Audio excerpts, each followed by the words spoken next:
আসসালামু আলাইকুম ওয়া রাহমাতুল্লাহি ওয়া বারাকাতুহু। সম্মানিত দর্শক শ্রোতা ভাই এবং বোনেরা, আশা করি আপনারা সবাই ভালো আছেন। রাজনৈতিক দলগুলোর প্রচার প্রচারণা নিয়মিত চলছে এবং দিন দিনই ব্যাপক আকার ধারণ করছে। সময় এতই অল্প যে রাজনৈতিক দলগুলো একই দিনে বেশ কয়েকটি জায়গায় সভা সমাবেশ করতে বাধ্য হচ্ছেন। দুপুরে, বিকেলে, সন্ধ্যায় এই সমাবেশগুলোর আয়োজন করা হচ্ছে। সমাবেশগুলো সংক্ষিপ্ত হলে খুব ভালো হতো, তাহলে লোকজনের কর্মক্ষমতা, কর্মঘণ্টা এগুলো নষ্ট হতো না। বিপুল মানুষের কর্মঘণ্টা নষ্ট হচ্ছে।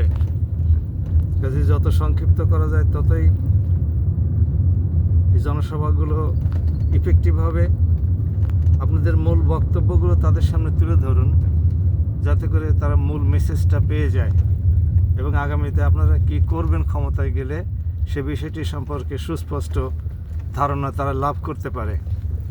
দীর্ঘক্ষণ ধরে খিস্তি খেউড় আবৃত্তি করে তো জনগণের কর্মঘণ্টা, শ্রমঘণ্টা এগুলো নষ্ট করার কোনো অর্থ হয় না। অতীতের ইতিহাস তো আমরা সবাই জানি।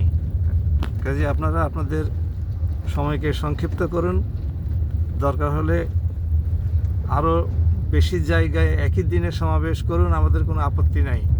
মূল বক্তব্যগুলো তুলে ধরুন। আপনারা দেশের জন্য কি করবেন, আপনার সংশ্লিষ্ট এলাকার উন্নয়নের জন্য কি করবেন এ সম্পর্কে কথা বলুন।